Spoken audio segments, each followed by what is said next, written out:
ଆପଣ ବିଶ୍ୱାସ କରିପାରିବେନି एक्चुअली ମିଛରେ ନୁହେଁ ହୃଦୟରୁ କହୁଛି କେଡ଼େ ଜନ୍ମର ପୁଣ୍ୟ ମୁଁ କରିଛି ମୁଁ ଜାଣି ନାହିଁ ଆଜି ସେଇ ଜାଗାକୁ ମୁଁ ଗେଷ୍ଟ ହେଇକି ଆସିଛି ଯେଉଁ ଜାଗାରେ ମୋର ଦୁଇ ପ୍ରକାର ସମ୍ପର୍କ ଗୋଟେ ହେଉଛି ଜାମୁଡ଼ିଆ ମୋ କକାଙ୍କ ଶ୍ୱଶୁରଙ୍କର ଏଇ ଗାଁର ମୁଁ ଭଣଜା ଏବଂ ଲାଗିକି ଗାଁରେ ମୋ ଭଉଣୀ ଘର ତାମାନେ ସେ ଗାଁର ଶଳା ଏ ଗାଁର ଭଣଜା ଏ ଜାଗାକୁ ମୁଁ ଗେଷ୍ଟ ହେଇକି ଆସିଛି ଏବଂ ମୋତେ ଲୋକ ଆସିଛନ୍ତି ଦେଖିବା ଲାଗି ଟିକେଟ୍ କାଟିକି ତାମାନେ ଏଇଟା କେଉଁ ଜନ୍ମର ପୁଣ୍ୟ ଫଳ ଥରେ ଭାବିଲେ ତେଣୁ ସର୍ବପ୍ରଥମେ ଏ ଜାମୁଡ଼ିଆ ମାଟିକି ମୋର ଭୂମିଷ୍ଠ ପ୍ରଣାମ ଆଜି ମୁଁ ଆସିକି ଯେତେବେଳେ ପଚାରିଲି ଯେ ଜାମୁଡ଼ିଆ ମୋ ମାମୁଁ ଘର ଆପଣଙ୍କର ଯେଉଁ ଏଇଠି କାର୍ଯ୍ୟକ୍ରମ ହେଉଛି କେତେ ବର୍ଷ ହେଲାଣି ନା 2 ବର୍ଷ ହେଲାଣି ଗଲା ବର୍ଷ ଆମର କୋଣାର୍କ ପଡ଼ିଥିଲା ଏଥର ଆସିଛି ରଙ୍ଗମହଲ ମୁଁ କହିଲି ତୁମ ସେକ୍ରେଟାରୀ ପ୍ରେସିଡେଣ୍ଟଙ୍କ ନାଁ ଟିକେ କୁହ ମୁଁ ଷ୍ଟେଜରେ କହିବି କହିଲେ ଆମର ସେଗୁଡ଼ା ନାହାନ୍ତି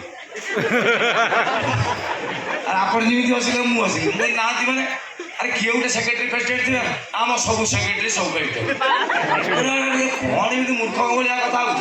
ଆରେ ସେକ୍ରେଟାରୀ ପ୍ରେସିଡେଣ୍ଟ ଜଣେ ଜଣେ ହୁଅନ୍ତି ମୋତେ କହିଲେ ଶୁଣନ୍ତୁ କୋଣାର୍କ ମନ୍ଦିର କିଏ ତିଆରି କରିଥିଲେ ମୁଁ କହିଲି ଲାଙ୍ଗୁଳା ନରସିଂହଦେବ ନା ଲାଙ୍ଗୁଳା ନରସିଂହଦେବ ଯଦି କୋଣାର୍କ ମନ୍ଦିର ତିଆରି କରିଥିଲେ ତାହେଲେ 1200 ବଢ଼େଇଙ୍କ ମୂଳାର ଚୁପା ଛଡ଼ଉଥିଲେ କଥା ହେଉଛି 1200 ବଢ଼େଇ କରନ୍ତି ରଜାଙ୍କ ନାଁରେ ଯାଏ ସବୁ ଜାଗାରେ 100 50 20 40 50 200 ମେମ୍ବର ମିଶିକି କରିଥିବେ ନା ଯିବ ସେକ୍ରେଟାରୀ ପ୍ରେସିଡେଣ୍ଟ କହିଲେ ଆମର ସେ ଧନ୍ଦା ନାହିଁ ଆମର 200 ଜଣ ଯଦି ମେମ୍ବର ଅଛନ୍ତି ସମସ୍ତଙ୍କର ପାୱାର ସମାନ ଏଇଟା ବହୁତ କମ୍ କମିଟି କ'ଣ କେଉଁଠି ମୁଁ ଶୁଣିନଥିଲି ତେଣୁ ଏ କମିଟି ମେମ୍ବରମାନଙ୍କ ପାଇଁ ଗୋଟେ ଜୋରଦାର ତାଳି ଦିଅନ୍ତୁ ପ୍ଲିଜ୍ ଚିନ୍ତା କରୁଛନ୍ତି ଆରମ୍ଭ କରୁ କରୁ କୋଣାର୍କ ଗଣନାଟ୍ୟ ସେକେଣ୍ଡ ବର୍ଷ ରଙ୍ଗମା ଲାଗି ଏ କମିଟିର ଦମ ଅଛି ଆପଣଙ୍କର ତାଳି ତାଙ୍କୁ ଯଦିଓ କୋଟିଏ ଟଙ୍କା ଦେବ ନାହିଁ କିନ୍ତୁ ଆସନ୍ତା ବର୍ଷ ଆହୁରି ଘେରା ବଢ଼େଇ ଦେବେ ସେ ବଳ ତାଙ୍କୁ ମିଳିବ ଏଇଠି 3000 ଚେୟାର ପଡ଼ିଛି ଆଉ ଆର ବର୍ଷ 5000 ଚେୟାର ପଡ଼ିବ ନା ହେବ କ'ଣ ନା ଜାମୁଡ଼ିଆ ଯାତ୍ରା ଆପଣମାନଙ୍କର ଶ୍ରଦ୍ଧା ଭଲ ପାଇବା ପାଇଁ କମିଟି ଆଗକୁ ବର୍ତ୍ତମାନ ଜାଗାକୁ ନମସ୍କାର କଲି କମିଟି କର୍ମକର୍ତ୍ତାଙ୍କ କଥା କହିଲି ସେକ୍ରେଟାରୀ ପ୍ରେସିଡେଣ୍ଟଙ୍କ କଥା କହିଲି ସେଟା କହିବା ଲାଗି ବାଧ୍ୟ ନ କହିଲେ ଗଲାବେଳେ ପେମେଣ୍ଟ କାଟିବି ସେଟା ଆମେ ପଇସା ଦେଇକି ଡାକିଛୁ ଆମ ନାଁ କହିବୁନି 10,000 ବାକି ଅଛି ଦେବୁ ନାହିଁ କହିଥିଲି କି ଆସେ ମୁଁ ମହାବିତୁଆ ତ ଜାଗାକୁ ନମସ୍କାର କଲି ଠାକୁର ଠାକୁରାଣୀ ଆମର ସବୁ କଥା ସରିଲା କମିଟି କଥା ସରିଲା ସେକ୍ରେଟାରୀ ପ୍ରେସିଡେଣ୍ଟ କଥା ସରିଲା ଆପଣମାନେ ଭାବୁଥିବେ ଆମେ ଯେଉଁ ବର୍ତ୍ତମାନ 300 400 500 ଜଣ 600 ପହଞ୍ଚି ଯାଇଛନ୍ତି ଜଣେ ଜଣେ 150 ଯାଇ ଅଛନ୍ତି ଯାହାକି ଅଛନ୍ତି ଆମେ ଯେଉଁ ପଇସା ଦେଇକି ଆଇଛୁ କ'ଣ ମାହାଳିଆ ଆମେ ତ ପାଣିରେ ମୁତିଛୁ ଦି ସାଇଡରେ ସାମ୍ନାରେ ବସିଥିବା ପ୍ରତ୍ୟେକ ଗୁରୁଜନ ଯେଉଁମାନେ ମୋ ଠାରୁ ବୟସରେ ବଡ଼ ଭାଇ ବାବୁ ଦାଦା ଖୁଡ଼ି ବଡ଼ବାପା ବଡ଼ମା ଜେଜେ ଜେଜେମା ମଉସା ମାଉସୀ ଅଜା ଆଈ ମାମୁଁ ମାଇଁ ଉଗେରେ ଯେତିକି ଅଛନ୍ତି ଜାଗର ଦିନ ଶିବୁଙ୍କୁ ଯେମିତି ଜୁଆର ହୁଅନ୍ତି ସେମିତି ଏଇଠୁ ଗୋଟେ ଜୁଆର ହେଲି ଇଚ୍ଛା ହେଉଛି ବୁଲେଇକି ଜଣେ ଜଣଙ୍କ ଜୁଆର ଟାଇମ୍ ହେବ ନାହିଁ ନା ମୋର ଇଚ୍ଛା ହବନି ନା ଭାଇ ବଡ଼ଟା ଦେବ ଭାଉଜ ଖଡ଼ିଆ ଖାଇବାକୁ ଟାଇମ୍ ପଳେଇବ ତେଣୁ ଏଇଠୁ ଦେଇଦେଲି ନେଇଯିବେ ଯେତିକି ଟଙ୍କା ଅଛନ୍ତି ଟିକେ ହାତ ହଲେଇ ଦିଅନ୍ତୁ ପ୍ଲିଜ୍ ନା ମ ଅଧା ଅଛନ୍ତି ଟେକୁନାହାନ୍ତି ସେ ସାର୍ ଜାଣିଛନ୍ତି ମୋ ପ୍ରୋଗ୍ରାମ ଫୋଗ୍ରାମ ଆଗରୁ ଦେଖିଛନ୍ତି ଏ ସଦାଟି ସତୀ ସାଥୀ ଦେବ ହାତ ଟେକିରେ କହିବେ ନା ମୁଁ ଜାଣିବା ଲାଗି ଚାହେଁ ଏ ମାଟିରେ ଥିବା ଯୁବଶକ୍ତିଙ୍କର ପାୱାର କେତେ ଉଠାଅ ଟଙ୍କା ହାତ ହଁ ନା ମୋତେ ଗାଉ ବହୁତ ଟେକୁନ ନା ଏଗୁଡ଼ା ମୁହଁ ଦେଖାଉଛି ଟଙ୍କା ଗୁଡ଼ା ତମେ ହାତ ଟେକୁନ ଆଚ୍ଛା ହଉ ଛାଡ଼ ଆକ୍ଚୁଆଲି ଏ ସଦା ଡରରେ ଟେକୁନାହାନ୍ତି କିନ୍ତୁ ସତ କଥାଟି ହେଉଛି ଜାଣିଥାନ୍ତୁ ଏବେ ଓଡ଼ିଶାରେ ବୁଢ଼ା ନାହାନ୍ତି 65-70 ବର୍ଷର ବୁଢ଼ାକୁ ଦେଖିବ ଫୁଲ ପକା ସାର୍ଟ ପିନ୍ଧିକି ମୁଣ୍ଡରେ କାଳି ଆରମ୍ଭ ମାରିକି ବୁଲୁଛନ୍ତି କାହାକୁ ମଉସା ଡାକିବ ମାରିକି ଗାଲ ଫୁଲେଇ ଦେବି ସେ ଭେଣ୍ଡି ବୁଢ଼ା ନା ବାଇଗଣ ବୁଢ଼ା ସାରା ମୋ ବୟସରେ ଛୁଆ ବା ଆଇନାହାନ୍ତି କହିଲା ଚାଉଳି ତ ବାପୁ ହଁ ନା ହେଲା ତେଣୁ ଯେତିକି କଳା ଚୁଟି ସବୁ ମୋ ଟଙ୍କା ଯୋଉଗୁଡ଼ାକ ଛପର ପଚି ଯାଇଛି ସେ ବୁଢ଼ା ଭାଇମାନଙ୍କୁ ହାତ ହଲା ଅଭିନନ୍ଦନ ଭାଇମାନଙ୍କର ଭଉଣୀମାନେ ଯେତିକି ଅଛନ୍ତି ଯଦି ଭଉଣୀମାନଙ୍କର ହାତ ଅଛି ଟିକେ ହଲେଇ ଦେଲେ ଦେଖିଆ ଭଉଣୀମାନେ এইভাবে ଗୋଟେ ଟୋକା ହାତ ଦେବି ସେତେବେଳେ କୁଆଡ଼େ ସେତେବେଳେ ଯେତେବେଳେ ଭାଇ ଭାଇ କହୁଥିଲି ଲିଙ୍ଗ ଜ୍ଞାନ ରହୁନି ଏଗୁଡ଼ା ନୁହଁ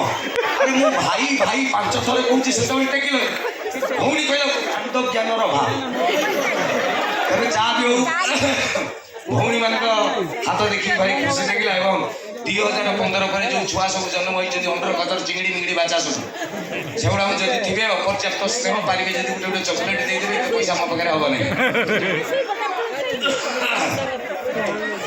ଆଜି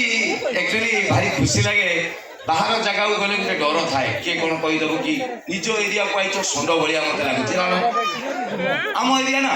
କ'ଣ ମୁଁ ଯେମିତି କଥା କହେ ଘରେ ଏଇଠି କହିଦେବି ସେମିତି ଲୋକ କହିବେ ହଁ ଆମ ଭଳିଆ କହୁଛି, କିନ୍ତୁ ଭୁବନେଶ୍ୱର ଆଡ଼େ ସେ ଧନ୍ଦା ନାହିଁ। ସେଠି ଆଉ ଖାଇତେ যাইতে ଭାଇ କିଏ ବେ କିସ ବେ ଆମର ଏଠି ମଜା। ଆମର ଦେଖିବ କହିଲା ବେଳେ କଥା ସୁରର ଗୋଟେ ଚୁର ଅଛି, ଗୋବିନ୍ଦ ଗୋପାଳ ଫୁଲ ଉପରେ ବସିଥିଲେ, ସେ ଚୋରଟା ଆସିକି ତାଙ୍କ ଜୁତା ନେଇକି ପଳେଇଲା। ଏଇଟା ଆମର ଭୁବନେଶ୍ୱରରେ ସ୍ୱରରେ ଗୋଟେ ଚୋର ଅଛି। ଗୋବିନ୍ଦ ଗୋପାଳ ଯେତେବେଳେ ପୋଲ ଉପରେ ବସିଥିଲେ ସେ ସମୟରେ ସେ ଚୋରଟି ଆସି ତାକୁ ଜୋତାକୁ ନେଇଗଲା। ଆମର ନାହିଁ, ଆମର ଏଠି ପୁରା ଅଧା ଲୋକ ଓ ଟିଭି କି ଉ ଟିଭି କହୁଛନ୍ତି। ହଁ ନା କୋଉଠି ଦେଖିଲୁ ବେ ଉ ଟିଭିର ଦଉଥିଲା, ସେଟା ଉ ନୁହେଁ ଓ। ଆମର ଏଗୁଡ଼ା ମତେ ଫାଷ୍ଟ ଯେତେବେଳେ ଭୁବନେଶ୍ୱର ଗଲି, ଏଗୁଡ଼ା ନିଜ ଏରିଆ ବୋଲି ମୁଁ କହୁଛି, ଯେତେବେଳେ ଫାଷ୍ଟ ଗଲି ମତେ କହିଲେ ଛି ଶଳା ବାଲେଶ୍ୱରିଆ ତ କଥା ଗୁଡ଼ା ଏମିତି ଖାଇତେ ଯାଇତେ କ'ଣ ପାରିବୁନି, ତୁ ଏଇଠି ଥିବୁ ମତେ କହିଲେ। ଆଉ ମାନେ ମୋ ଭାଷା ନାଗି କାଳେ ମତେ କେହି ଦେଖିବେନି, କିନ୍ତୁ ସମୟ ଆସିଲା ମୋ ଗାଁକୁ ମୋ ମାଟିକି ମୋ ଭାଷାକୁ ମୁଁ ଭଲ ପାଏ, ମୋ କଥା ଲାଗି ମତେ ହିଟ୍ ହେଇଗଲି। ହଁ ନା ତେଣୁ ସବୁବେଳେ ଦେଖିବେ ମୋ ଗାଁ ଖେଳା କାର୍ଯ୍ୟକ୍ରମରେ ବି ଯେଉଁ ପିଲାମାନେ ଆସନ୍ତି ମୁଁ ତାଙ୍କୁ ସବୁବେଳେ କହି ତମ ଘର କୋଉଠି? ବାଲେଶ୍ୱର। ବସଷ୍ଟାଣ୍ଡ ଉପରେ ନା ସେଇ ପାଖରେ। କୋଉଠି? ସ୍ୱର। କିରେ ସ୍ୱର କୋଉଠି? ବାଲେଶ୍ୱର କୋଉଠି? ଆଚ୍ଛା ପ୍ରପର ସ୍ୱର ବସଷ୍ଟାଣ୍ଡ ଉପରେ ନା ସେଇ ଭିତରକୁ? କୋଉଠି? ତୁଳିଗଡ଼ିଆ ପାଖର। ଗାଁ ନାଁ କହୁନୁ, କହିବୁ ତ ମୋ ଗାଁ ନାଁ ଲକ୍ଷ୍ମୀ ଷୋଳ, ତମ ଗାଁ ନାଁ ଲୋକ ଯଦି ଦେଖୁଥିବେ କହିବେ ଯାଉ ଆମ ଛୁଆଟା ଆମ ଗାଁ ନାଁ କହିଲା। ହଁ ନା ବାଲେଶ୍ୱର କି ଓଡ଼ିଶା କହିଦଉନୁ ନା। ତେଣୁ ନିଜ ମାଟି ନିଜ ଗାଁକୁ ଆଜି ଆସିଛି ମାନେ ମୋତେ ଭାରି ଖୁସି ଲାଗୁଛି। ଆକ୍ଚୁଆଲି ମୋର ଯେଉଁ ଟିଭିର କାର୍ଯ୍ୟକ୍ରମ ଗୁଡ଼ା ଦିଏ, ଯାହା କହିବି ସତ କହିବି, ଦେଖନ୍ତି ଏଇ ଯେଉଁ ଅଦାଲତ,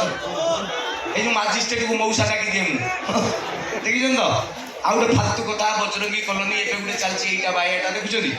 ସେ କାର୍ଯ୍ୟକ୍ରମ ଗୁଡ଼ାର ମୋର ସ୍କ୍ରିପ୍ଟ ନଥାଏ, ଏଇଟା ଗୋଟେ ଜାଣିଥାନ୍ତୁ। ମାନେ ମୁଁ ଲେଖା ଦେଖିକି କହିନି, ଆମ ସୁଟିଂରେ ଗୋଟେ ଲେଖା ଥିବ, ବହି ଯେମିତି ଯାତ୍ରା କରନ୍ତି, ବାପା ତୁମକୁ ମୁଁ କହିଥିଲି ହାଟରୁ ପରିବା ଆଣିବା ପାଇଁ, କାହିଁ ବାଇଗଣ ଆଣିଲନି? ତା ଯେଉଁ ଡାଇଲଗ ସେଟାକୁ ଇଏ ଘୋଷିବ, ବାପା ତୁମକୁ ମୁଁ କହିଥିଲି ହାଟରୁ ପରିବା ଆଣିବା ନାଗି, ତମେ କାହିଁକି ଭେଣ୍ଡି ଆଣିଲନି? ଚପ ଏଟା ବାଇଗଣ। ଆଚ୍ଛା ମତେ କାହିଁ ଏଇଟା ହେଉଛି ସ୍କ୍ରିପ୍ଟ, ମୋର ସେଇଟା ନାହିଁ। ମୋ ଡିରେକ୍ଟର କହିବ ଆକ୍ସନ, ମୋର ସଇଲା ଏପିସୋଡ ଶେଷ। ଯେଉଁଗୁଡ଼ା ଏମାନେ ଜାଣିଛନ୍ତି ସେମାନେ କହନ୍ତି ପପୁଟା ନା ବହୁତ ଜ୍ଞାନୀ। ଆକ୍ଚୁଆଲି ସତ କଥା ନିଜ ଗାଁ ଲୋକଙ୍କୁ କାହିଁ ମିଛ କହିବି, 1.5 ଲକ୍ଷ ଟାଉଟର ଯେଉଁଦିନ ମରୁଛନ୍ତି ମୋ 21 ସେଦିନ, ବୁଝିପାରିଲ ତ?